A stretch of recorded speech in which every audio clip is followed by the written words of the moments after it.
संतोष का मतलब त्रिषु संतोषा कर्तव्यम, त्रिषु संतोषो मां कर्तव्यम। 3 चीज से संतोष करना चाहिए और 3 चीज से संतोष नहीं करना चाहिए। जैसे जैसा भी भोजन आ गया बन करके तो प्रणाम करके आप ग्रहण कर लीजिए, ठीक है। रूखा सूखा जैसा, उसमें नाक मत धुनिए कि मिर्ची नहीं है, नमक नहीं है। हम लोगों के साथ में आता है, बिना नमक के गृहपति को जब पता चलता तो पछताते हैं, बाबा आप बोले भी जरा सा नहीं।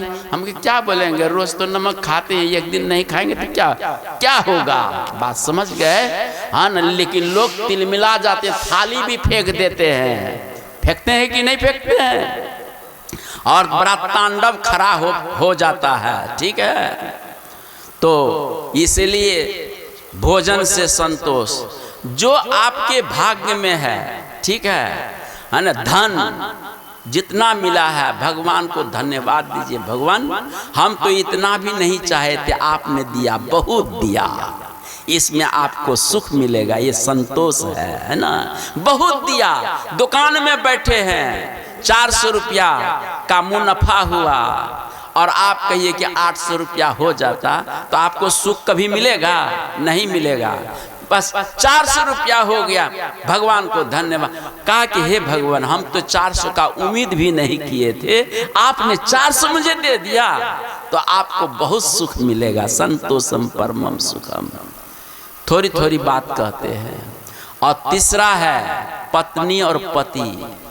माँ बाप जिसके हाथ पकड़ा दे, चाहे लंगड़ा हो, कुब्जा हो, काना हो, बहरा हो, अमीर हो, गरीब हो, मूर्ख हो, विद्वान हो, पकड़ा जब दिया है तो उसको लेकर के मगन रहो। क्या है? उस पति को लेकर के मगन रहो। मेरे भाग्य में जो था हमको मिल गया, अब मेरा ये परमेश्वर है, भगवान है, उनको समझ करके सेवा करो। और पुरुष को भी चाहिए कि जैसी आपको औरत मिल जाए, लंगरी, लुल्ली, कानी, कुब्जी, बहरी, ठोर लटकी, मोटकी, ठीक है, तो आप उसी में खुश रहिए। हाँ, दूसरे स्त्री या दूसरे पुरुष पर, ठीक है ना, नजर मत डालिए। ये संतोषम। एक पत्नी से आप संतुष्ट नहीं हुए तो जीवन में 1000 पत्नी औरतों के साथ संबंध स्थापित करके भी आप संतुष्ट नहीं हो सकते। हम लोग राम के देश में हैं। भगवान राम चाहते तो हजारों राजकुमारियां रख सकते थे, लेकिन नहीं, एक पत्नी व्रत रहे। सीता को वन भेज दिया गया, फिर भी यज्ञ जब करने के लिए हुआ, कहा कि बिना पत्नी का यज्ञ नहीं होगा। हालांकि सीता को शंका हो गई कहीं दूसरा विवाह न कर ले।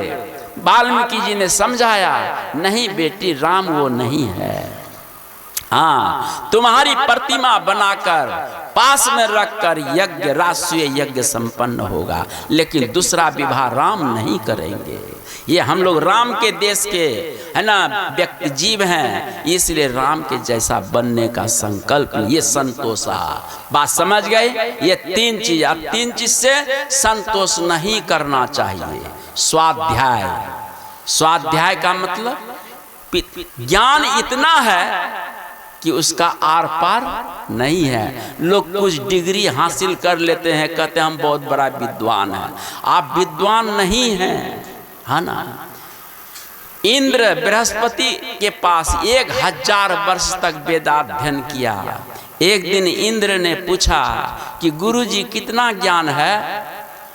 कहा कि कितना ज्ञान, चलो समुद्र के तट पर। समुद्र के तट पर आए, बृहस्पति एक कुशा डुबाए और डुबा करके धरती पर ऐसे झारे थी, एक बूंद पानी गिरा। कहा कि तुमने देवता के आयु से 1000 वर्ष तुमने मेरे पास अध्ययन जो किया है, एक बूंद सीखा है, और विद्या अपार समुद्र है, इसका कोई पार नहीं पाएगा। इसलिए स्वाध्याय से संतोष नहीं करना चाहिए। एक चीज हो गया। दूसरे में है दान। अपने कमाई से रोज कुछ निकालते रहिए, दान देते रहिए। उससे संतोष नहीं करना चाहिए दान से, ठीक है ना।